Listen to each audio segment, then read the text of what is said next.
When the earthquake simulation began on Monday, attention was drawn to the fact that there were no open spaces for shelter in the event of a disaster.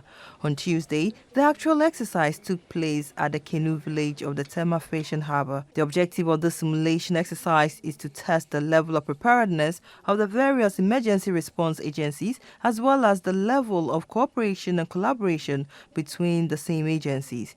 It is also to elicit the resources available to these agencies if disaster strikes in the country. Tuesday's exercise focused on the National Ambulance Service.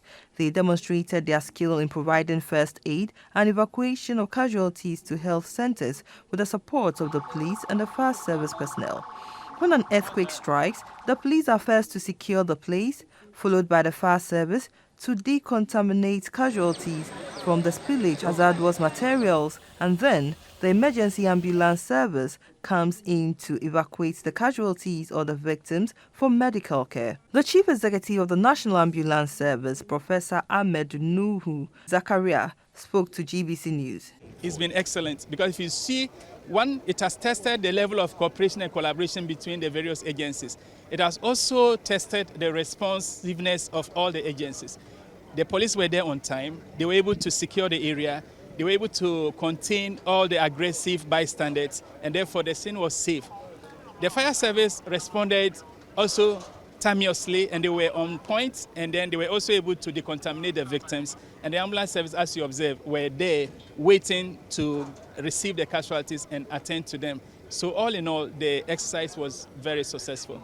Priority of transporting the victims to the health centers are labeled with colored tags: red, which is for the seriously injured, then yellow, moderately injured, and green, which means mild injury, whilst black, which means the victim is dead. The incident commander of today's simulation exercise, Mr. Al-Hassan Mohammed Mashoud, spoke about the challenges of the emergency response team. We didn't have enough space.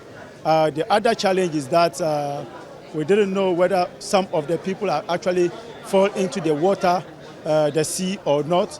And so we had to just scout around, though the police called their marine police, who were also on top of the sea, to see if anyone is in, they could get the person rescued.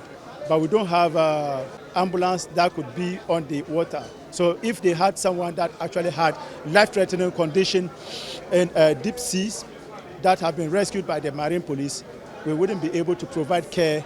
The exercise had all the emergency response agencies, such as the NADMO, North Dakota Guard from the U.S., the Ghana Armed Forces, Ghana Police Service, National Fire Service, Ghana Health Service, National Ambulance Service, among others, at the scene on time as expected.